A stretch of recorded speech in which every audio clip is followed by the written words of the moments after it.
네. 자, 김영환 의원실에 도착했습니다. 네, 안녕하세요. 네, 안녕하십니까. 반갑습니다. 안녕하십니까. 오마이TV입니다. 네, 네, 여러분께서는 지금 김영환 의원실의 안녕하세요. 보좌진들을 어서 보고 오십시오. 있습니다. 어서 자, 오십시오. 방으로 들어가겠습니다. 안녕하세요. 네, 자, 앉으십시오. 안녕하십니까. 예. 네, 앉으시죠, 의원님. 지금 뭐 무슨 컴퓨터가 아니 이게 우리 방송 장비거든. 네. 이제 이거 안 가져오실 걸로 알고 우리 방송 장비를 준비해서 버추얼 스튜디오를 하려고 지금 준비하고 있는 거예요. 예, 의원님이 직접. 네. 그래? 오마이 TV는 지금 이제 생중계를 하고 있어요. 생중계? 지금 이게 생중계입니다. 여기 나오고 있습니다, 여기. 네. 우리 지금 버추얼 스튜디오를 저렇게 준비해가지고 좀 멋있게 좀 보여드리려고 네. 오마이뉴스의 음. 그 방송 시스템을 한 단계 업그레이드 시킬 그런 준비를 갖고 있었는데 아, 이렇게 막 느닷없이 막 닥치는 거. 아니, 오마이 TV에 투자하시지 뭘 직접 또 그걸 하고 계십니다. 자, 이제 시간이 없으시다고, 그렇습니다. 어디 또 나가보셔야 된다고 그러는데, 예. 자, 이번에 이제 대선의 패배 이후에 말이죠. 국민들의 실망이 큰데, 이제 민주당의 127명의 의원들은 대선 때 뭐 했나? 이렇게 이제 질책이 많이 있습니다. 김영환 의원은 뭘 했습니까? 무슨 지역구를 지키는 일은 누구나 다 하는 일이기 때문에 네. 지역구에서 좋은 성적을 경기도에서 좋은 성적을 거뒀고요. 우리 안산 내시역구 가운데 제일 득표율이 높았고 그건 누구나 당연히 해야 되는 일이고 그리고 이제 고향이 이제 충청도기 때문에 충청도 유세 오라는 사람은 없었지만 고향부터 시작해서 충청도 유세를 했고 또 아버지 고향이 경상북도이기 때문에 경상북도 일원 가서 또 구미, 선산, 대구 이런 데 가서 유세하고 그렇게 했습니다. 근데 역시 당의 중요한 인물, 선대위원회의 중요한 역할을 하지는 않아서 중소기업 직책은 뭐였습니까? 과학기술특별위원장 그래서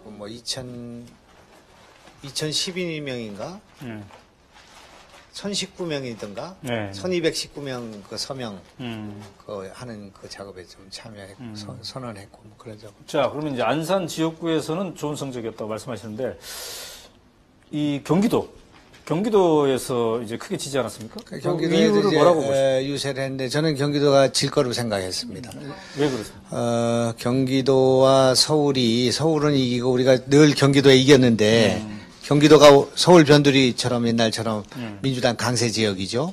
근데 이제 경기도가 질 수밖에 없었던 것은 두 가지 이유가 있는데 하나는 이제 중도가 이탈했다는 거 이번 선거에서 이번 선거 결과를 보면 서울과 호남만 이기는 평민당과 같은 평민당 시절 이외에 전국 정당으로 확대되고 확산되었던 지역구도 그 전국 정당화가 전부 후퇴된 그런 성격을 갖게 됐잖아요. 이제 그런 면에서는 이제 중도와 중부가 이탈했다. 이걸 우려했는데 그게 현실로 나타났습니다. 중부라고 하면은 강원도, 충청 남북도, 그다음에 인천, 그리고 경기 남부를 지금 말하는 것인데 그 지역이 이제 대개 산업화가 조금 늦으면서 농촌이 많은 지역입니다. 그래서 이제 그런 지역이 약간 보수적이라고 할까 중도적인 성향을 갖게 되는데 이번 선거에 우리가 전략이나 프레임을 잘못 잠으로써 중부와 중도가 어려워지는 선거가 돼서 그쪽 지역이 어렵게 됐고 경기도는 경기 남부의 평택, 오산, 화성, 또 장원, 이천, 그 구리 이런 쪽 지역은 전부 다 그런 농촌 지역이 많고 또 경기도, 강원도하고 붙어 있는 구리, 양평, 남양주 이런 지역은 강원도의 영향을 받게 되고 또 안산, 부천 이런 등등 지역은 충청남도의 영향을 받게 됩니다. 그리고 장원, 이천 이런 지역은 대개는 충청북도의 영향을 받게 되는데 아까 얘기한 중부, 중도가 저쪽 새누리당으로 빠져나가 있는 상황이었기 때문에 경기도가 그런 영향을 받았다 이렇게 볼 수 있고요. 또 하나는 이제 역시 이제 경기 북부를 포함한 농촌 지역이 이번에 도시는 우리가 이기고 농촌은 지는 그런 그 현상이 벌어졌잖아요. 그게 다 이념적인 거하고도 관계가 있습니다만은 그래서 경기도는 어렵다 이렇게 생각했죠.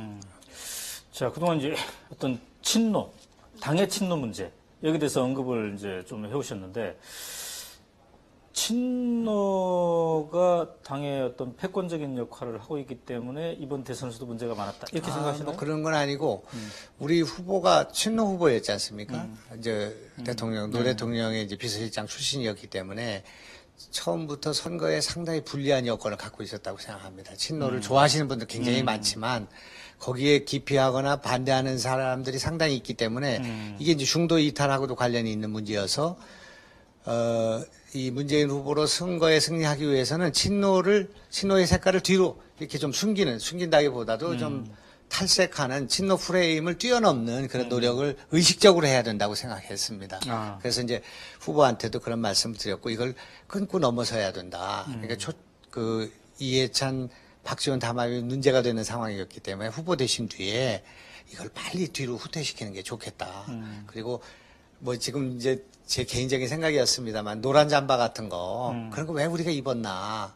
그다음에 초기에 경기도 선거 이럴 때 문성근, 명계남 다 저하고는 가까운 사이고 훌륭한 분들이지만 이런 분들은 친노를 강화하는 성격을 갖기 때문에 친노에 대해 부정적인 생각을 갖는 사람들을 뒤로 숨겨야 될 필요가 있었다. 나는 그렇게 생각을 하는데 그것을 좀 전면화시키는 그런 문제 또는 이제 낙검수라든지 뭐 이런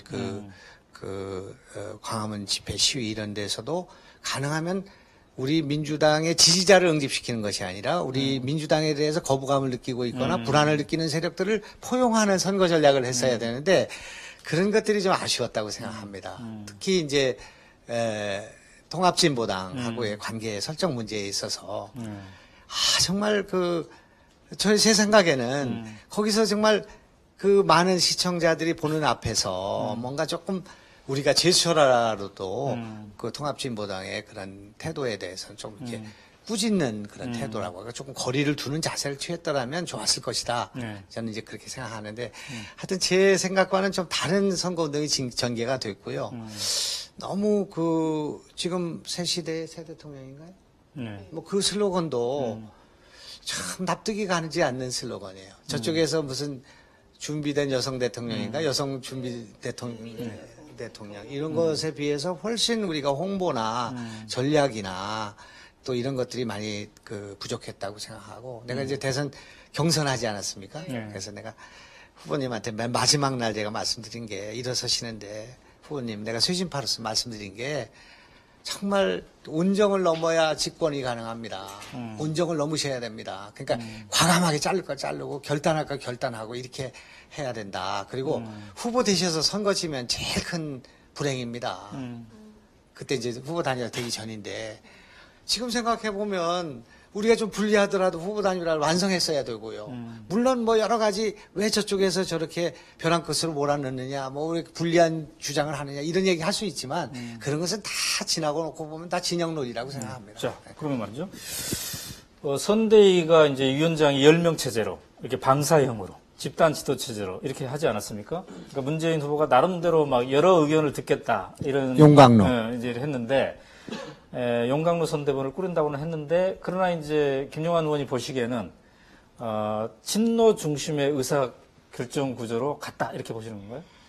뭐 그런 것은 다 부차적인 거라고 저는 생각하고요. 이제 우리가 이번 대선은 사실은 지난 총선부터 쭉 연결돼 왔죠. 당이 이제 어떻게 만들어지냐면 통합과 혁신과 당이 통합됐잖아요. 통합되고 이제 모바일 투표를 통해서 한명숙 체제가 만들어졌고요. 그때부터 이제 당은 전면적으로 친노가 주류를 형성했죠. 거기다 이제 386이 결합되는 형태 그렇게 됐고요. 그 뒤에 이제 이해찬 박지원 체제가 또 그렇게 당을 또 준비를 했고 또 후보를 우리는 이제 문재인으로 결정을 했고요.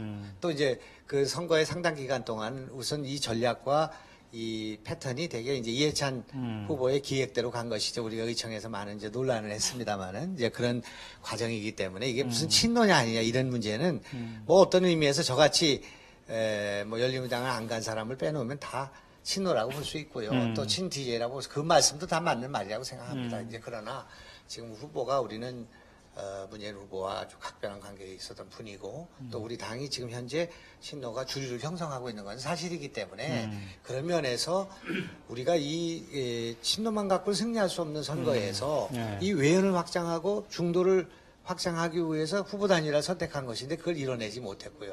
이런 것에 대한 책임은 다 있지만 친노에게도 있고 주류에게도 있다 이렇게 볼 수 있다 이렇게 생각합니다. 제가 하나 의원님 경제민주화 국민본부하고 참여연대에서 일하는 안진가입니다. 아 그래? 안산에 예전에 그 통일운동가 박기래 선생님 장례식 네. 때도 그래서 시도 있고 했죠. 예, 그렇죠.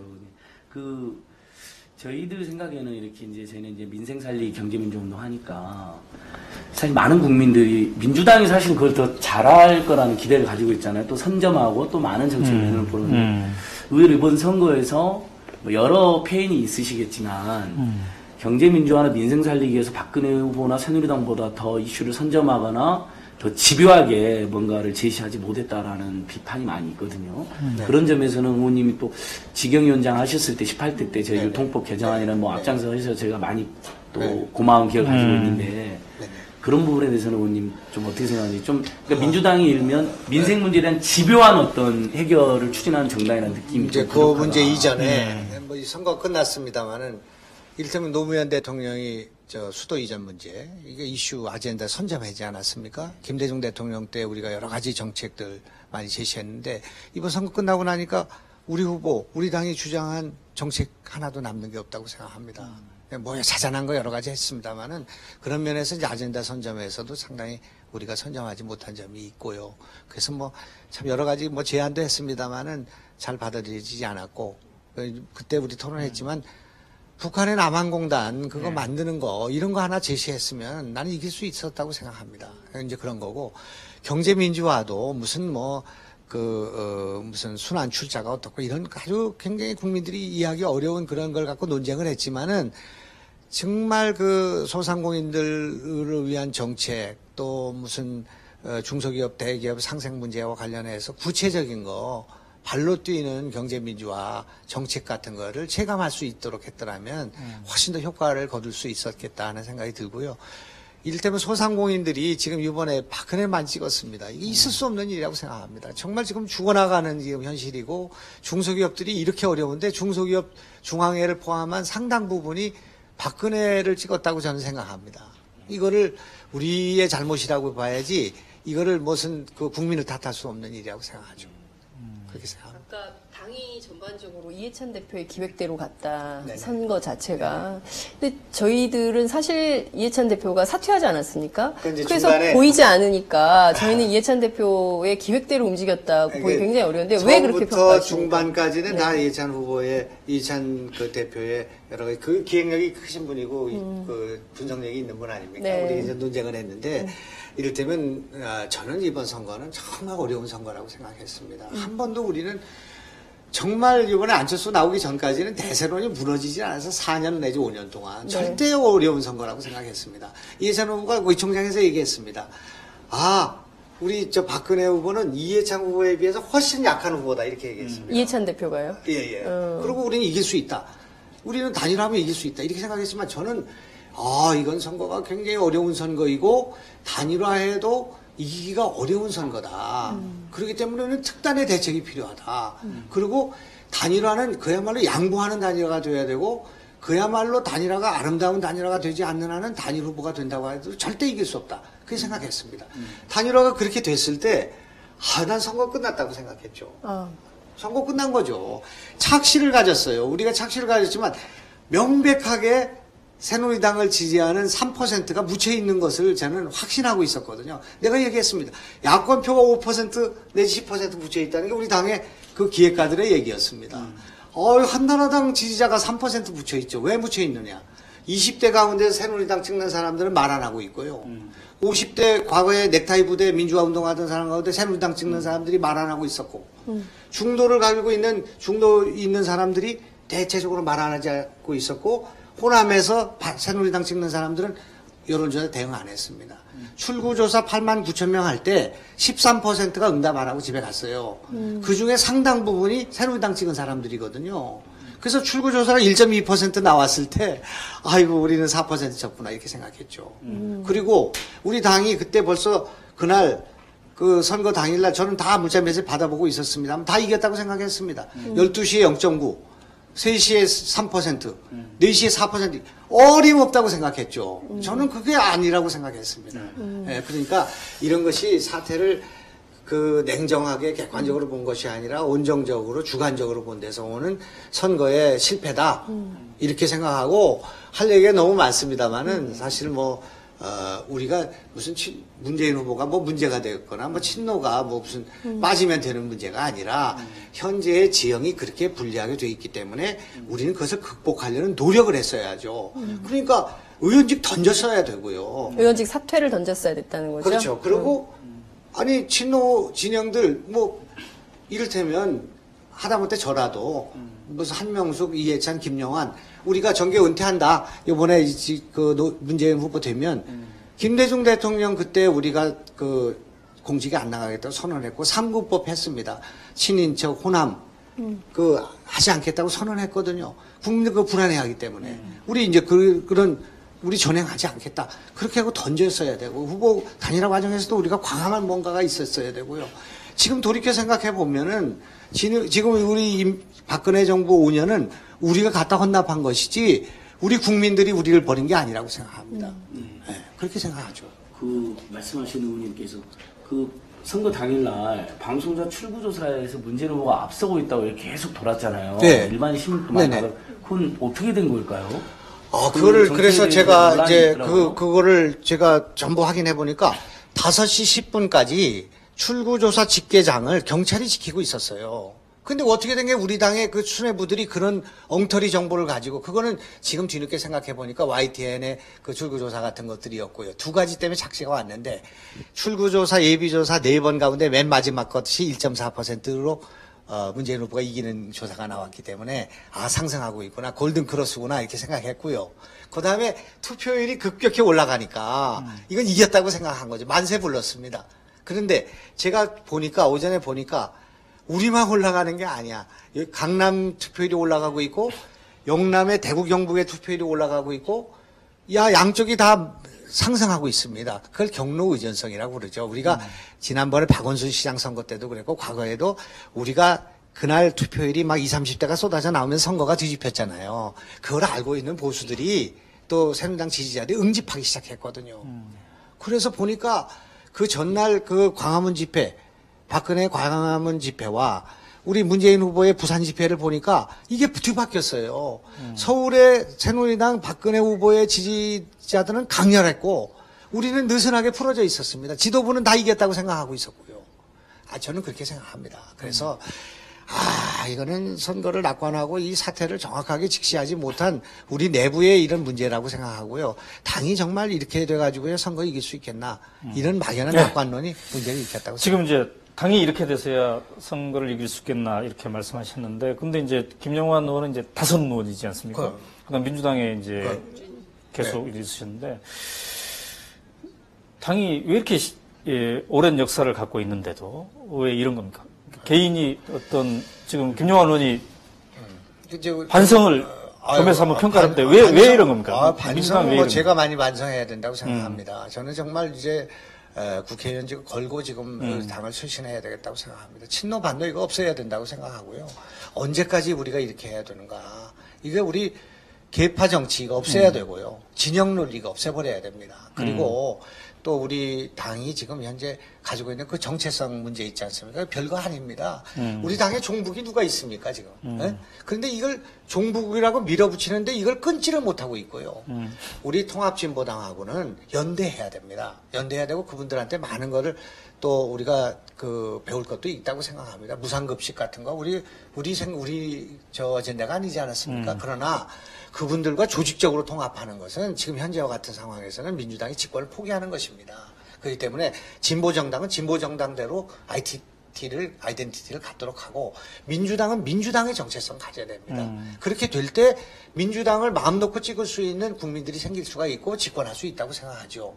그래서 우리는 앞으로 통합진보당과 같은 진보 세력과는 연대하되 통합해서는 안 된다는 원칙을 분명히 세우고 민주당은 어떤 것이 다른가 하는 것을 국민들에게 보여줘야 된다고 생각합니다. 그 문제에서 핵심은 분배와 이 복지라는 것이 우리의 중요한 그런 진보의 아이템이지만은 성장을 배제하지 않고 성장의 동력, 성장의 방법과 전략을 같이 병행해서 추구해야 되는데 분배를 한 3분의 2 정도로 생각한다면 성장을 한 3분의 1쯤 생각하는 이런 노선을 가져야 성장 일변도의 새누리당과는 우리가 차별화하면서 통합진보당과도 차별화될 수 있다고 생각합니다. 네. 오늘 그리고 자, 하나만 더 여쭤볼게요. 하나만 더. 혹시 진보냐 중도냐 이런 논란이 지금 있잖아요. 벌써 당에서. 그래서 그러면 중도 쪽으로 가자는 의견이신지. 그러니까 이제 좀 그다음에 그러니까 또 하나 더 말씀드리면 차라리 한국의 민주당이 유럽의 사회당처럼 사회민주주의를 전면적으로 표방하면서 사회민주주의가 급진은 아니지 않습니까? 사회민주주의를 그렇게 표방하면 하는데도 집권은 좋지 어렵다고 않냐. 생각합니다. 아, 예, 그리고 우리가 분단되어 있는 조건 속에서 진보가 몰락한 상황 속에서 우리가 선택하고 검증된 것이 중도 개혁주의였습니다. 그걸 가지고 김대중이 집권했고 노무현 집권했습니다. 근데 사회 양극화가 진행됐고 그리고 신자유주의가 상당한 모순을 갖고 있는 상황에서는 저는 거기서 반발짝 정도 좌로 가야 된다. 그래서 중도 그 개혁주의와 차별하기 위해서 제가 그냥 임시로 만들어낸 개념인데 중도 진보주의를 가야 된다고 생각합니다. 우리 당은 진보의 그 바탕을 두되 중도를 포괄하는 그런 전략으로 가야 된다고 생각하고요. 그리고 이제 담대한 진보로만 가서는 진보 온리만 가서는 집권은 어렵다고 보고 그렇게 됐을 때는 통합진보당과의 차별성이 없어진다고 생각합니다. 그래서 이런 이제 문제를 갖고 있고 한마디만 더 드리자면 정말 처음에는 정말 낙담을 하고 너무 발을 동동 굴르고 이건 정말 아닌데 이렇게 하면 지는데 이렇게 생각했는데 제가 대선 일기를 수편을 썼지만 지금 다시 생각해봐도 한 편도 사태로 오판한 적이 없었습니다. 난 그렇게 생각해요. 이번은 정확히 봤습니다. 그런데 지난 한 달 과정 속에 우리가 참 허탈한 시간을 보냈지만은 앞으로 5년이라는 게 길지 않은 시간이다. 그리고 우리가 5년 동안만 잘 준비하면은 앞으로 진보 10년의 시간이 우리에게 있다. 그렇게 생각하고 다시 큰 눈을 뜨고 보니까 박근혜 정부 5년이라는 것이 그동안 쌓아왔던 여러 가지 문제와 이명박 정부의 적폐를 뒤치락거리 하면서 다 보내게 됩니다. 예? 민주주의 후퇴를 돌려놔야 되고요. 남북 경색을 해결해야 되고 사회 양극화를 어떻게 처리하겠습니까? 이 어려운 문제, 난제를 해결해야 되고 그리고 4대강 벌써 그 문제가 드러나지 않습니까? 4대강 저게 문제가 드러나기 시작하면 10년 집권 못한다고 생각했습니다. 그래서 우리는 이 박근혜 정부를 위해서 우리가 걱정할 것이 아니고 그것이 잘못하기 때문에 집권하는 것이 아니라고 생각합니다. 지금부터 우리는 5년 동안 정말 당을 새롭게 만들어야 되고 그리고 올바른 정책과 비전을 만들어야 된다고 생각합니다. 거기에 저 같은 사람도 뭔가 문제를 제기하고 쓴소리도 하고 그리고 올바르게 당을 통합할 수 있는 길도 제시하고 그렇게 볼 생각으로 있습니다. 전공교체 안 됐을 때 어느 정도 낙담했습니까? 정치를 그만두는 거 아닌가 그런 생각했죠. 여기 뭐 지금 뭐 제가 사선인데 할 만큼 했고 정말 이번에 정권 교체해야 된다고 생각하고 정말 후보 단일화 돼서 이거 정말 이번에 정권 교체 되면 준비 안 된 상태에서 들어갔지만 정권 잡고 나면 우리가 힘을 합치면 될 수 있지 않겠나 생각했는데 지금 이렇게 돼서 정말 그 낙담하죠. 낙담하신 만큼 새 출발. 아니, 그래도 의원님께서 중도 진보에다가 민생 제일주의를 가미시키면 국민들 아무튼 민생 문제에 대해서 진정성 있게 집요하게 해주는 정당이나 의원이 있다면 그러면. 저는 다시 지지를 보내줄 거라고 그렇습니다. 보거든요. 그러니까 좀 당의 체질을 그러니까 보면 이렇게 의원님들 제가 민주당 의원 많이 만나잖아요. 도와주시긴 하세요. 내일처럼 막 절박하게 하시는 분들은 없는 건 아닌데 드물어요. 그게 저희는 늘 아쉬워요. 내일처럼 좀 띄워주시는 의원님이 계시면 얼마나 좋을까. 지금 이제 이번에 지난번 시장 선거에서 무상급식 문제 그리고 이번에 여러 가지 복지, 일자리, 청년 실업, 뭐 경제민주화 여러 가지 정책이 전면화됐다고 생각합니다. 이제는 정말 처음부터 끝까지 다 정책으로 승부해야 된다고 생각해요. 그런 면에서 정책의 정치화라는 것을 통해서 당이 새롭게 태어나야 되고요. 전문가 정당으로 이거 새롭게 태어나야 된다고 생각합니다. 이제 그런 총선 패배와 대선의 과정을 잘 들여다보면 우리가 채워야 될 빈 구석이 어떤 것인가 알 수 있기 때문에 지금 말씀하신 거에 전적으로 동감이고 민생으로 가야 된다고 생각합니다. 네, 알겠습니다. 감사합니다. 고맙습니다. 네, 네. 소중한 시간 내주셔서 감사합니다. 감사합니다. 네, 의원님 또 뵙겠습니다. 네. 네. 예. 정책의 정치화. 박이부 장관님 출신이라서 확실히. 네. 그러니까요. 네. 또 뵙겠습니다. 네. 안녕히 계십시오. 자, 여러분께서는 지금 오마이TV의 대선 원래 후 프로그램 네. 민주당 의원들과의 솔직 토크. 토크. 예, 감사합니다. 또 보겠습니다. 뵙겠습니다. 네. 네, 지금 시간이 이제 4시가 넘었군요. 네, 그렇습니다. 4시 11분, 2시간째 네. 우리가 하고 있습니다. 네.